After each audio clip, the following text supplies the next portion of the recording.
Lovely. To define thermal properties of matter, what's the first thing that one needs to define? One has this one has this notion of heat. Heat is something that we realize just by living our lives. We realize that heat is something that is transferred from a body A to a body B. So let's say this is a body A, and let's say this body A is really, really cold, and there's a body B here, and let's say this body B is really, really hot. How do you know what's cold and hot? Well, you just touch it, and you'll, if your hand burns and so it's hot. If it doesn't, then it's cold. Usual shenanigans like that. And if you put them into some contact, you realize that after some point, the cold part becomes hotter, and the hot thing becomes cooler, so that they may come at approximately the same temperature. So, what essentially has happened? What has happened is that the heat has transferred from the body B to the body A. Now, this transfer of heat, the ancients saw and they understood it. But to come up with the underlying theory of how this essentially works, the first ideas were actually quite rudimentary and quite simple. The first way of explaining heat itself was what was called the caloric theory of heat. Lovely.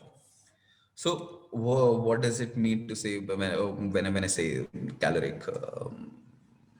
Somebody else has also done caloric theory of heat. One means to say that when this heat is being transferred from this body B to body A, body being B being hot and body A being cold, it is transferred in the form of a fluid. So they thought of heat as a fluid, which essentially was initially stored in the hotter body, and then this fluid flows from B to A. Well, this is an interesting idea, because what you say about this fluid is that this first of all, this fluid is invisible. Second of all, it's weightless, and obviously it's odorless uh, and we call this fluid caloric, called caloric. That's what they used to called heat essentially. Yes, this is an interesting way of defining things, but as we move ahead in science, and as we go ahead and do more experiments, one realizes that defining something to be invisible, weightless, and odorless, it's not really a guarantee of it being real. Because I mean, if something is invisible, it's weightless, it's odorless, and how do you prove that it exists? You simply cannot. You cannot do an to prove that something exists. You need to do an experiment in order to prove that it exists. But if it's invisible, weightless, and odorless, and no other properties, how are you even going to measure something like that? You simply cannot, and hence you come into problems. That's why a more modern way of thinking about this, which is called the dynamic theory of heat.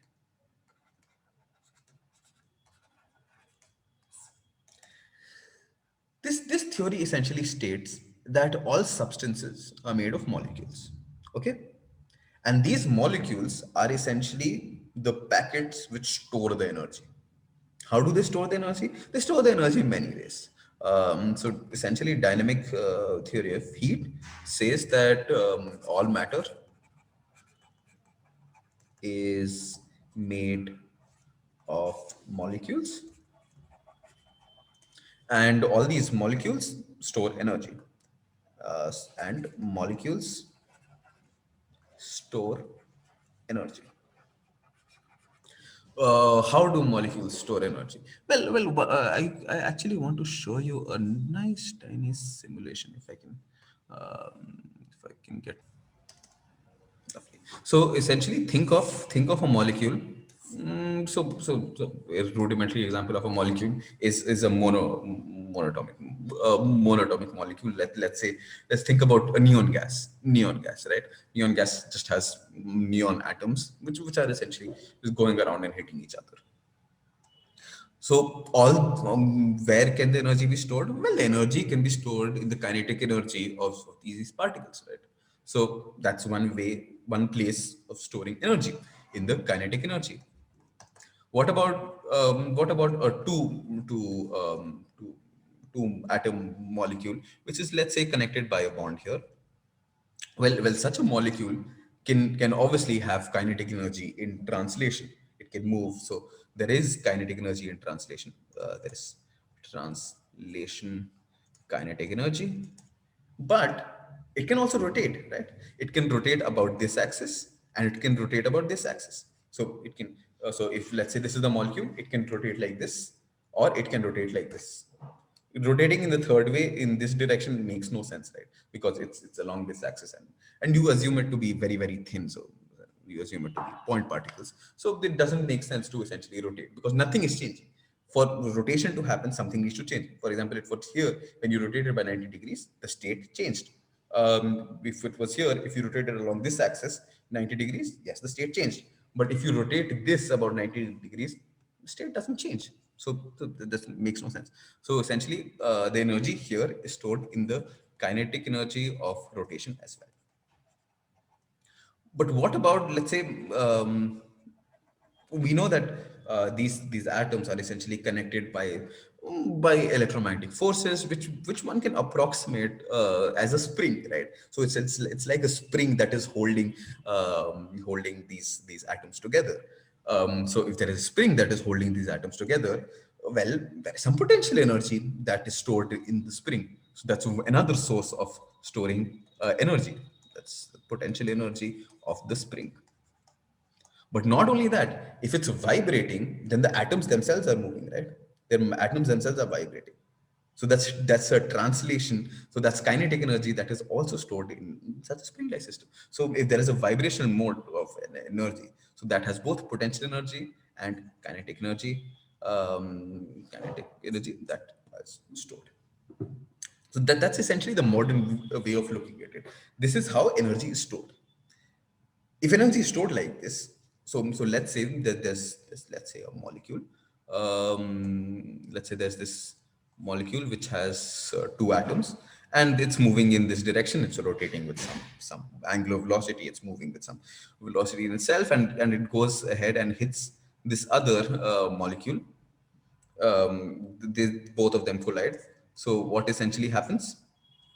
Well, this molecule goes away in some random direction, and this other molecule goes away in this random direction. So this goes away in this direction, this goes away in this direction, causing what?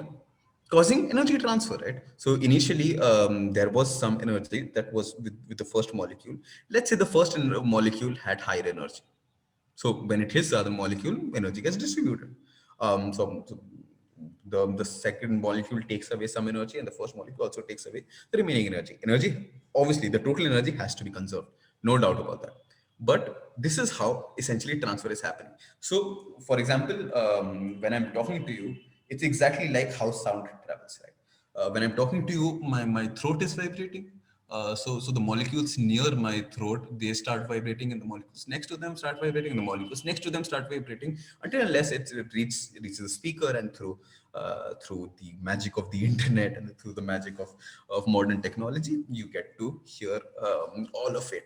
But initially, it was essentially this transfer of energy that was happening. Similarly, heat is transferred like that. These collations essentially cause first layer of molecules to impart energy, and then the next layer, and the next layer, and the next layer, and hence heat can be defined as energy in transit. So that's how we're going to define heat. That's how the modern view of heat looks like. Heat is, let me clear this all. If you're defining heat, heat is energy. If one wants to put it in very succinctly, very, very short, heat is energy in transit. Okay, let's move slightly ahead, and let's talk about, whenever you're talking about physics, the first thing one should talk about is Units are one of the most fundamental things about about any quantity. One needs to measure that it has some kinds of units. So what about heat? What are the units of heat? Any ideas? So joules, Joules is the SI unit. Joules is the SI unit. What about the CGS unit? erg, Calories. Calories is the serious unit. How do you define calories? So you need to define all these definitions, right? What do you mean by one calorie of heat? Well, one calorie is defined as the heat required. So one calorie, I'll just write down the definition. Calorie. Calorie, is that the spelling? Maybe if it's not, please correct me. One calorie is defined as the heat required or the heat energy required to raise the temperature of 1 gram of water. 1 gram of water. Remember that, to raise the temperature of 1 gram of water through 1 degree Celsius. And it's specifically measured from 14.5 degrees Celsius to 15.5 degrees Celsius. Why it's done, we'll talk about exactly this thing when we're going to talk in the third chapter, when we're going to do kinetic theory and how essentially water works. A small bit, but it's a very interesting. So essentially, that is how we define 1 calorie. It's the heat required to raise the temperature of 1 gram of water through 1 degree Celsius. So yeah, and that's how you define 1 calorie. And there's a conversion between calorie and joule. 1 calorie is essentially equal to 4.186 joules. It's a standard thing one should know about what the conversions of these units are. Always keep on practicing this conversion from one unit to another unit, because it is quite useful at the end of the day. You might get questions where let's say some of the quantities are given in CGS units and some quantities are given in the SI units, and then you need to convert everything. So it's always good practice to know these conversions and to remember these things. Lovely. Now let's move on to some interesting experiments that people did. So essentially, this particular human being who was essentially Joule, one of the most famous people in thermodynamics. So Joule essentially talked about Joule's mechanical equivalent of heat. So what did Joule say? Joules, from doing multiple experiment, established that if you first of all, when one is defining mechanical equivalent of heat, what does that mean? Mechanical equivalent means work done. Work done, we've heard about work done before, right? From mechanics, from your previous from mechanics classes. Well, how do you define work done? If one wants to define work done,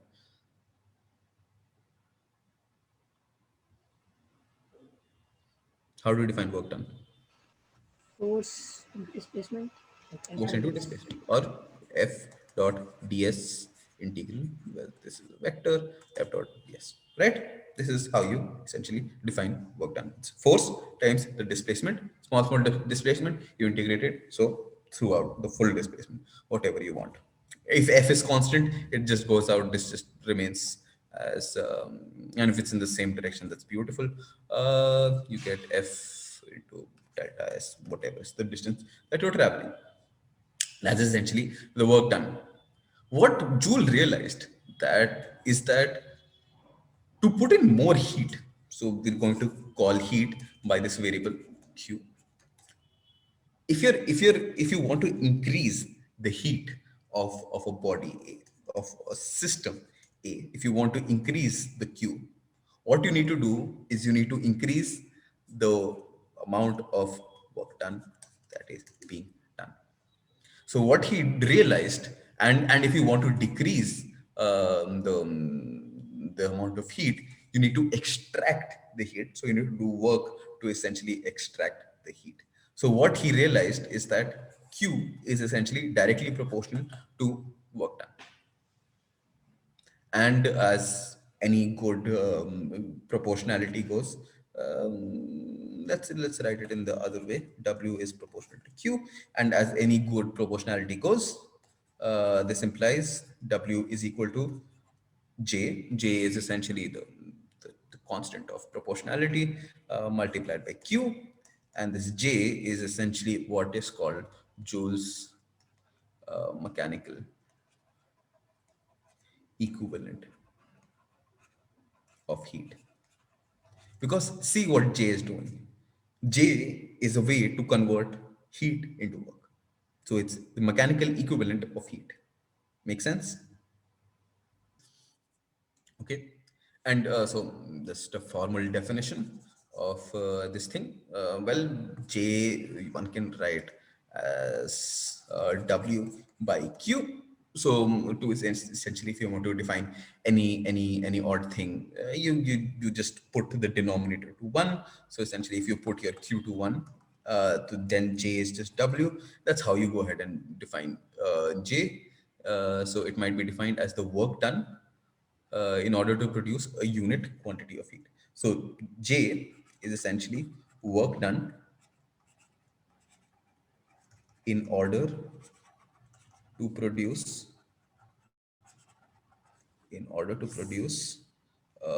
a unit amount of heat. So how much work done you need to do in order to increase the heat by a unit amount. So uh, what's the value of J? J is nothing but 4.186 joules per calorie. Notice one interesting thing here. What's the units? It's a joules per calorie. Joules is also a unit of energy, and calorie is also a unit of energy. So energy divided by energy, J means it's dimensionless. So J has units, but it is dimensionless. Is that interesting? So if you want to write the J dimension of J, that's M0, L0, and T0. Whereas units, it's joules per calorie. And we know that the conversion of joules and calorie is exactly this 4.186. So J is essentially one in terms of the dimensionless quantity. Also, J is not a physical quantity. J is absolutely not a physical quantity. The what are the physical quantities here? Work done and Q, heat. These are the physical quantities. J is just a proportionality constant. It's nothing physical. It's not like you can go ahead and measure what J is. It's just a conversion factor. If that does make sense, let's move on to the next part. Now we've defined heat. We've defined how heat is related to essentially the work done. We've looked at multiple definitions of heat. What's the logical next step to go? Well, to define temperature. Okay. Yes, temperature. How do you define temperature? Well, a very, very rudimentary way of defining temperature is essentially is the degree to which how hot or how cold an object is, right? That's the most basic way of defining temperature. That's essentially how we'll start with defining temperature. We'll define this temperature very concretely later, but right now let's just take this definition and let's just run with it. Okay, so temperature is defined as the degree of hotness or coldness of a body. BODY. That's how you define temperature. So essentially, from going back to the heat problem, when you have two bodies A and B, Let's say this is colder and this is hot. So essentially, what that means, if we take this definition, is that let's say the temperature of this is T1, the temperature of this is T2. This essentially says that T2 is greater than T1, and hence heat will flow from B to A, essentially saying that heat always transfers from a body at higher temperature to a body at lower temperature, which seems very logical and which seems precise and works. I mean, experience wise, that is how things work. I mean, you never see heat being transferred from a hot body to a cold body until unless you're doing some extra work like a fridge. You need to put in your electricity and you need to put in a lot of mechanics inside in order to keep things cold. But naturally it is doesn't happen naturally. Only all what happens is that energy is transferred from a hotter object to a colder object. That's how we initially define temperature. There is another kinetic uh, definition of temperature, which we will come across in more detail in the next chapters. And yeah, in the next chapter, actually not in the next chapter, in the last chapter, in the third chapter, which essentially says that temperature is essentially the kinetic energy of of the system. Essentially the kinetic energies of each molecule. If you add up all the kinetic energies, what essentially you'll get is an approximate way of measuring temperature. So yes, so essentially, this says that the temperature of a body is defined as the measure. It's the measure of the average kinetic energy. So you need to take the average of this. So you need to add up all the kinetic energies and divide by the total number of molecules present there. It's the measure of the average kinetic energy of its molecules. Make sense? In the two. Let's try to make a column here. Let's put heat on one end and let's put temperature on the other. What is the difference? What are the differences? So like heat is like just transfer of energy. Yes, heat is just transfer of energy, and temperature. It's average kinetic energy. So average kinetic energy is essentially storage of energy. So it's essentially measuring how much energy have these molecules stored, right? So it's essentially measuring storage of energy. What else? Sir, heat's SI unit is joules and temperature is Kelvin. Sure, yeah, absolutely, that works. That's absolutely a difference. The SI unit is joules, and you have Kelvin here. Anything else?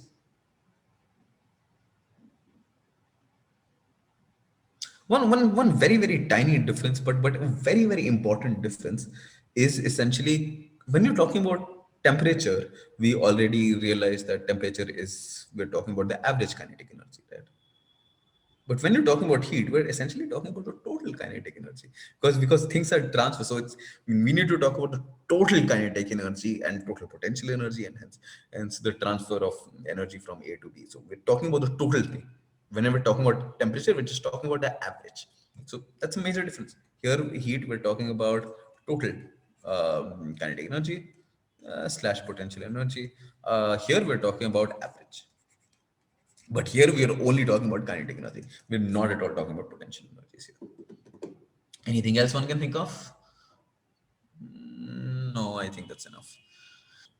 Now, obviously, the next logical step would be how do you measure these things? How do you measure temperature, first of all, and then how do you measure heat? So let's talk about how do you measure temperature first. So we call it thermometry. So essentially, thermometry is essentially how do you measurement of essentially talking about measurement of temperatures, or we're essentially talking about thermometers. Have I'm sure you guys have seen thermometers. Can you tell me the basic principle on which thermometers essentially work? What are the principles? So, for example, you have a normal thermometer, the mercury kind of a thermometer, uh, where you have, let's say, mercury up till here, and then put it in your mouth or whatever, and you heat it up. What essentially happens? The level of mercury increases. Yes, the length of the mercury essentially starts expanding. So it's expansion of mercury that is essentially measuring how much temperature is there. So essentially, one way of doing it is the length of a liquid column. Liquid column being this essential column here, and it can be any liquid, right? It does not need to be mercury. It can, for all you want, it can be water also, because all liquids, it turns out, expand when you eat most things. As it turns out, when you heat them, they expand. um, and that's essentially the kind of things we are using here. Column in a capillary, in a capillary. What else? What other principle can one use to essentially make a thermometer? Well, what about pressure? If one is able to measure the pressure of a gas at constant volume, if one is able to measure the pressure of a gas at constant volume, one can figure out the temperature very easily. How do you do that? Well, let's step back. Let's take a step back and realize that any system we're talking about, is essentially made of three variables: the pressure, the volume, and the temperature. If you know these three things, you know everything about the system. In the sense, if you know these three things, you know how it's going to look after 100 million years. You know how every single particle on average behaves, and you can figure out what kind of a process this the system is taking. If you provide some heat, or any other kind of funny thing you do with this with the system, you essentially need to define these three variables: pressure, volume, and temperature. And these three variables are connected to each other by one equation. So if you have an equation which essentially connects some function of p, v, and t is equal to some constant, if you have an equation like this is what is called an equation of state. Equation of state. This is essentially defining what state the system is in. So essentially, for example, for an ideal gas, what do we have? We have PV is equal to nRT, right? nRT, where N is the number of moles, T is the gas constant, R is the gas constant, T is the temperature, V is the volume, and P is the pressure. So it's essentially of this form only, right? There's a function. So if you just bring the T down, you get PV by T is equal to nR. So PV by T is some function of PV and T, which is exactly this function in the case of an ideal gas, is equal to a constant, where this constant here is nR. So it's exactly of this form. So such an equation is called an equation of state. Once we know the equation of state, essentially see what it's doing here. It's essentially what we are saying in the second part. If you keep the volume constant, so we've kept this constant. So now we have a function of only pressure and temperature.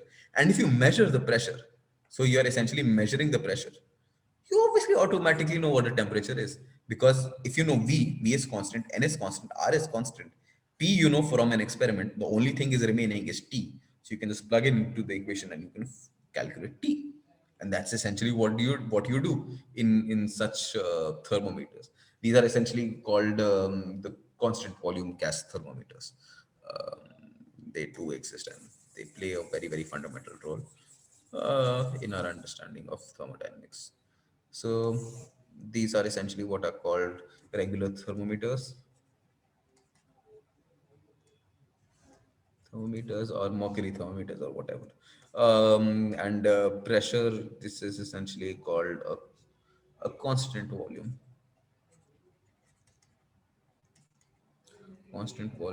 gas thermometer. What else? Is there any other way of measuring, let's say, the temperature?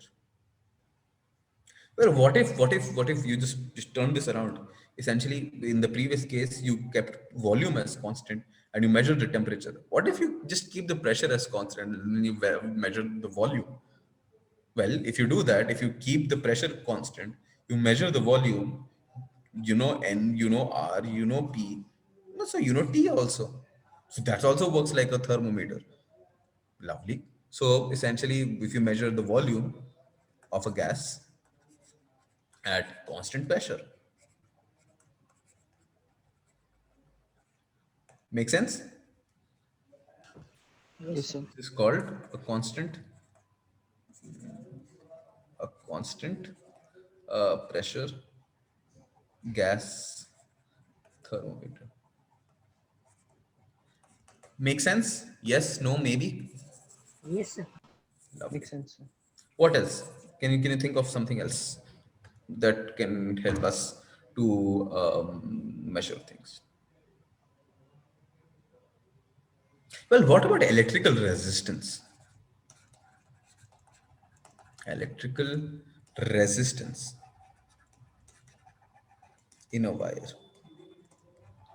So essentially, what you're saying is that we know that the resistance is equal to what? Rho L by A. So if you have a wire here with some area A and some length L, the resistance is equal to rho L by A. And this rho itself is a function of temperature. If you increase the temperature, your resistivity increases. Let's take an example. It can also decrease. I mean, it's not a hard fact that it always increases, but let's say it does. Let's say it's dependent on temperature somehow. So if you just are just able to measure the resistance, then you will be able to measure what temperature it is, right? Because for example, let's say you have a catalog, you've already cataloged every single, and then you just go ahead and measure whatever resistance there is, you know the temperature. And these are essentially what are called yeah, platinum resist. So platinum is essentially used to do this kinds of experiment. Platinum, the resistance thermometers. Okay. What else? There are a couple more. One other thing that one can do and one does is essentially use the fact. So okay, let's imagine this experiment. This is an experiment that we do in our bachelor's first year of physics honors. So essentially, what you do is you take two metal rods of different metals. Let's say you took nickel and copper, two different metals rods, and you connect them through wire, and you have a thing to measure the EMF produced at the end. So essentially a galvanometer or voltmeter or whatever you want. So what you do is you take these two things, two rods, and you place them at different temperatures. So let's say you place the copper one in let's say hot sand, and the nickel one in ice water. So there's a huge temperature difference. What essentially you see, because of them being metallic and because of them having different temperatures, an EMF is established. You can see a voltage that is established there. And that is what is essentially called a thermoelectric EMF. Thermoelectric EMF. This is essentially what is called a thermocouple. Thermoelectric thermocouple.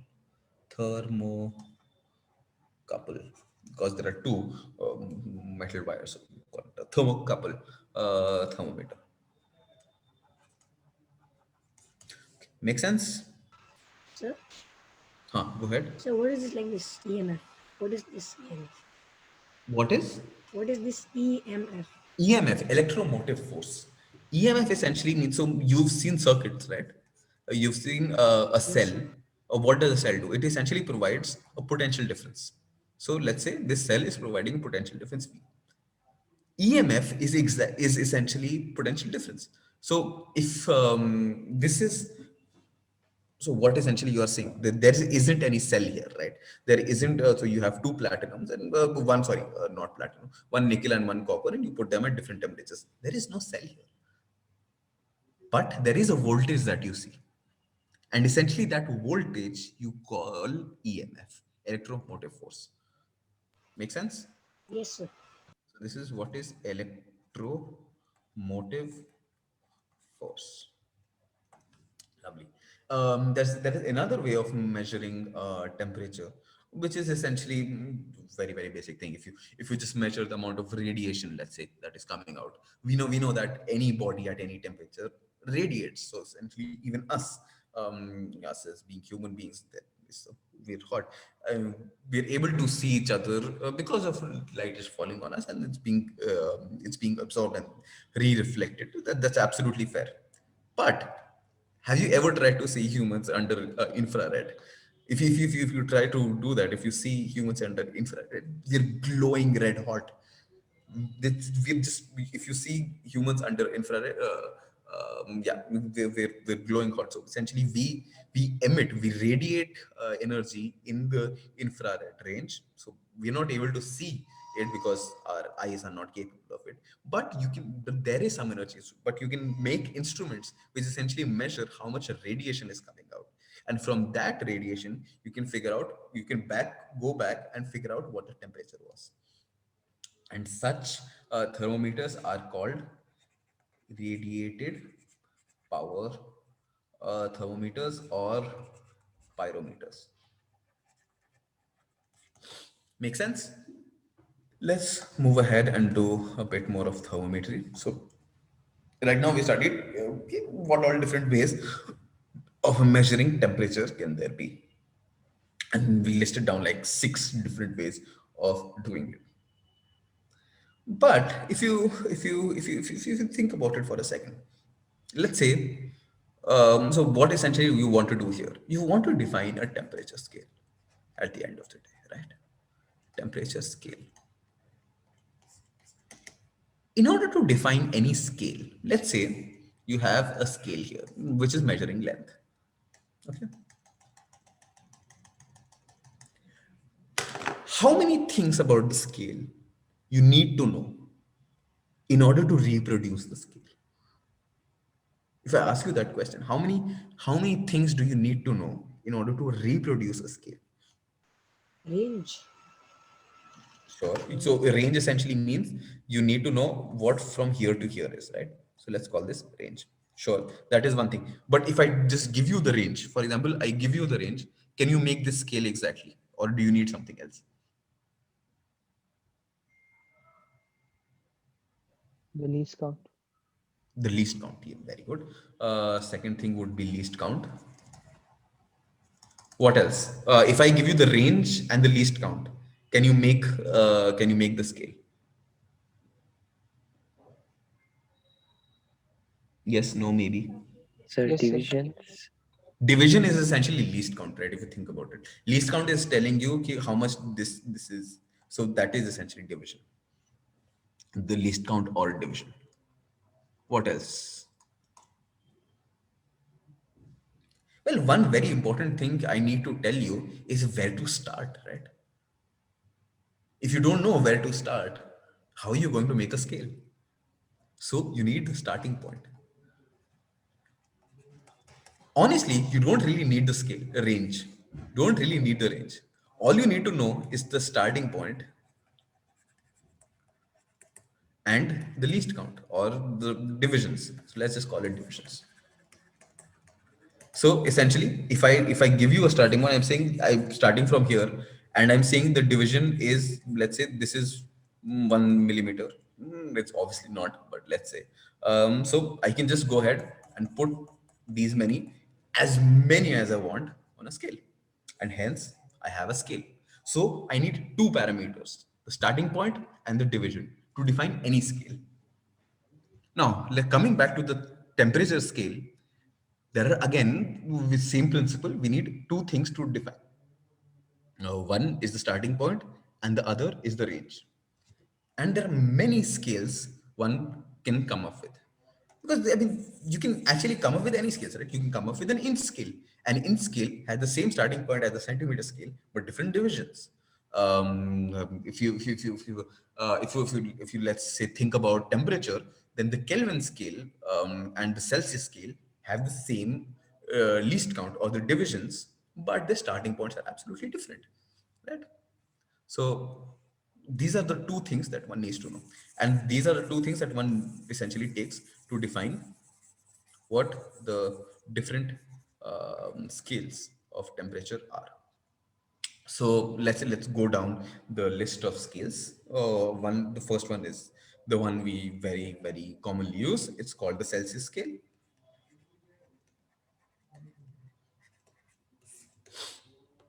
The Celsius scale.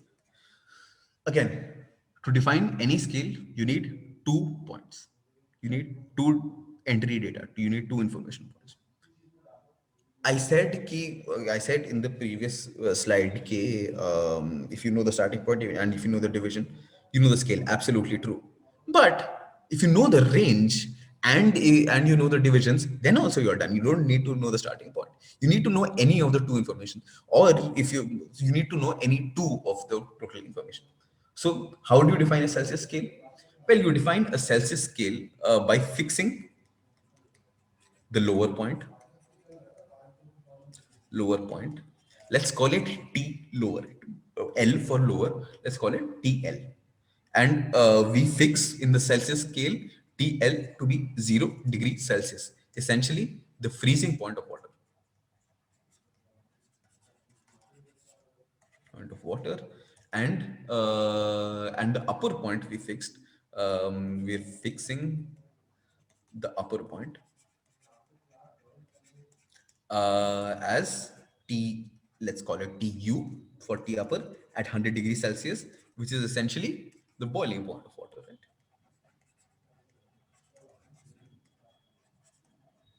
Lovely. And it's from 0 to 100. An obvious way of dividing this 0 to 100 is divided into 100 different sections of 1 degree each. So that is essentially what you do in the Celsius scale. You divide this range. So range you're already given initial point and final point. Divide this range into 100 equal parts of how many degrees each? 1 degree Celsius each. And that is how you define the Celsius scale. Which let's move on to the next scale, the Fahrenheit scale. Americans tend to use this quite a lot. I don't understand why, because it's absolutely inefficient. But well, to each their own. The Fahrenheit scale. What's this? Fahrenheit scale. Um, okay, on this scale, what happens is you fix the lower point and the upper point with essentially the same quantities, freezing point and the boiling point of water. But you fix the lower point TL in the Fahrenheit scale. I'm using F in the top. So in the previous slide, I should put a C on the top because it's Celsius, as equal to what was it?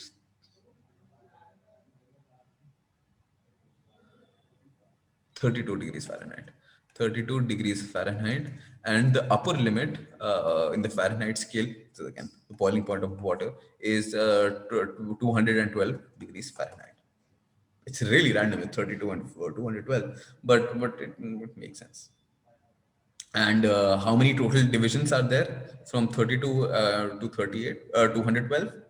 Well, that's just T upper minus T lower, which is 212 minus 32, which is essentially equal to 180. So you need to make 180 divisions to define the Fahrenheit scale. So take from 32 degrees Fahrenheit to 212 degrees Fahrenheit, and you make 180 divisions of 1 degree Fahrenheit each. Lovely. The next scale is not really used anymore. It used to be used a lot in the 19th century. It's called the Reumer scale. Uh, on this scale, the lowest point is fixed at 0 R again. So T lower is fixed at 0 degree R. And the upper scale, T upper scale F, is fixed at 80 degrees R.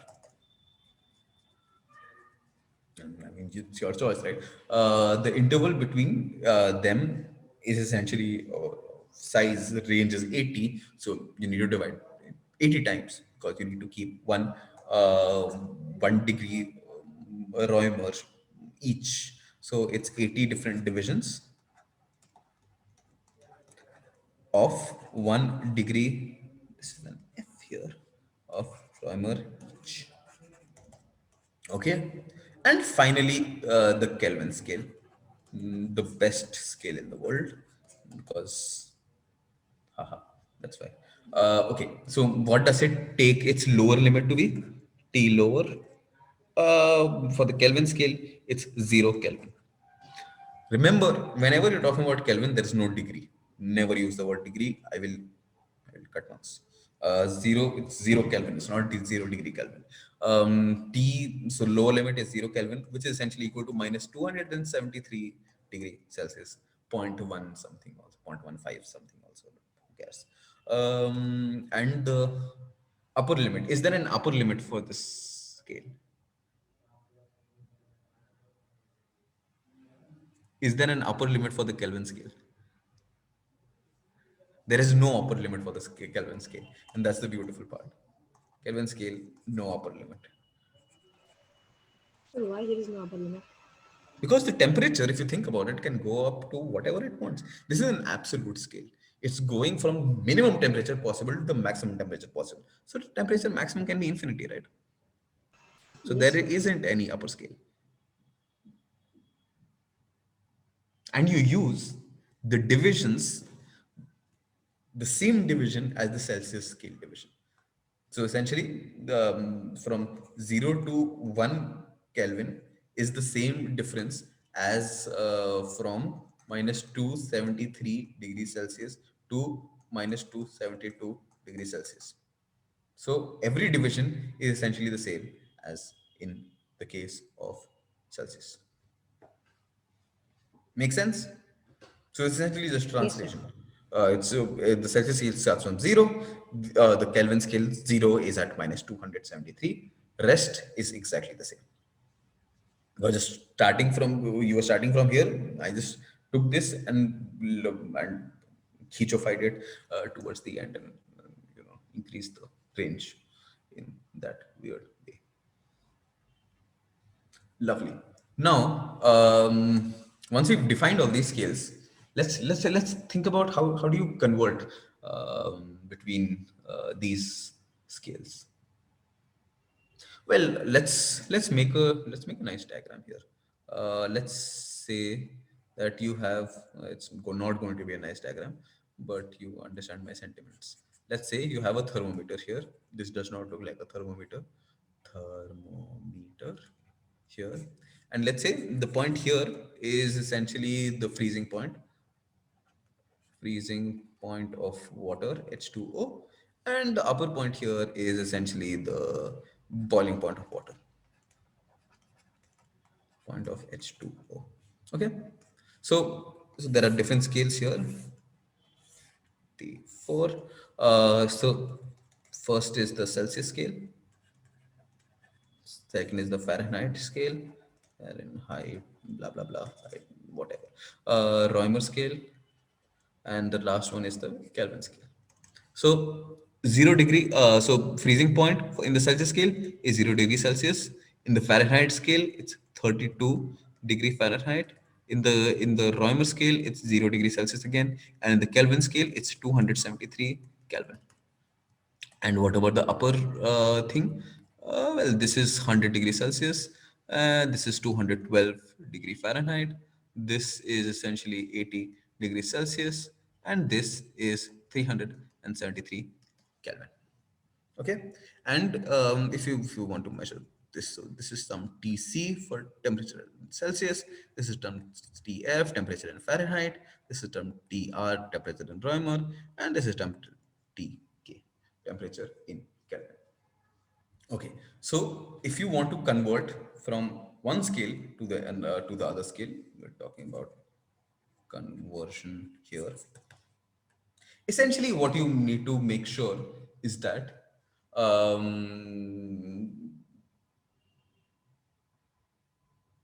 yes, you essentially need to see, since it's going to be at the same point, right? It's essentially going to be at this point only. So if you think about it, then the ratio of this distance to this whole distance should be exactly the same for all these things, right? Because it's at the same point. So the distance, this distance divided by this distance, the ratio of these two should be exactly the same, which means that the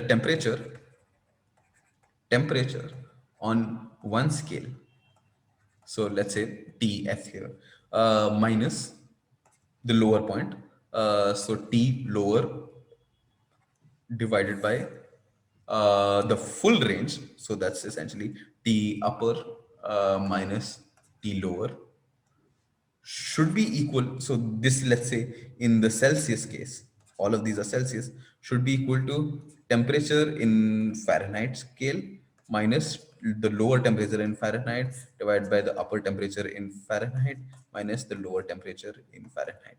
Should be equal to temperature in Roemer minus temperature lower in Roemer divided by temperature upper in Roemer minus temperature lower in Roemer should be equal to temperature in Kelvin minus temperature, the lower temperature in Kelvin divided by the upper temperature in Kelvin minus the lower temperature in Kelvin. Okay, so this is essentially how you're going to convert from one to another. We're using the fact that if the temperature is here, then the temperature here is going to be here, it's going to be here, it's going to be here, it's going to be at the same point because it's the same temperature, it's going to be at the same point. All you need to do is figure out that this ratio from this distance to this distance divided by this distance to this distance should be the same. Make sense? So essentially, that is what we are going to do. So let me give you some examples on this. Um, okay, try to convert what's 32 degrees Celsius in, let's say, Reumer scale. So let's say, so T in Celsius minus the T lower in Celsius divided by T upper in Celsius minus T lower in Celsius should be equal to T in Reumer minus T lower in Reumer divided by T upper in Reumer minus T lower in Reumer. So what's Tc in temperature? That's given to be 32. What's the lower temperature in Celsius? That's just zero. What's the upper temperature in Celsius? That's just 100. What's the lower temperature in Celsius? That's just zero again. What TR is what we need to calculate. Minus T lower in Roemer, that's zero. T upper in Roemer, that's 80. Minus T lower in zero, that's zero. So what do you get? Come on. So 27.6. 32 into 8 divided by 10 is equal to TR, essentially. Right? Yes, sir. So essentially, you get a 6, 24. So 24.6 armor. Make sense? Yes, sir. 24, 246, huh? No, 256, right? 116, 24, yes, 256. That doesn't make sense. 25.6 armor. Lovely. Similarly, go ahead and let's say I'm giving you T Fahrenheit as, let's say, 20 degrees Fahrenheit. Convert this into Kelvin. So let's just do this quickly. You know T Fahrenheit is 20, so I'll just directly put it in the formula. You have 20 minus the lower limit. What is the lower limit? That's 32. Divided by what's the upper limit?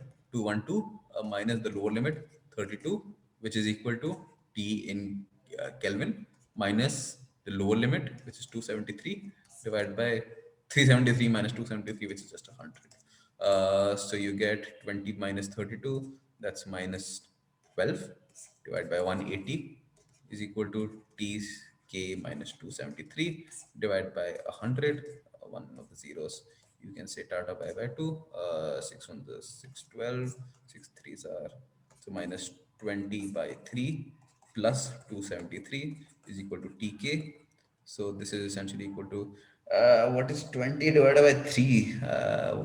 Let's just what 3 5 6. So about 6.6, right? 6.20, 6.6.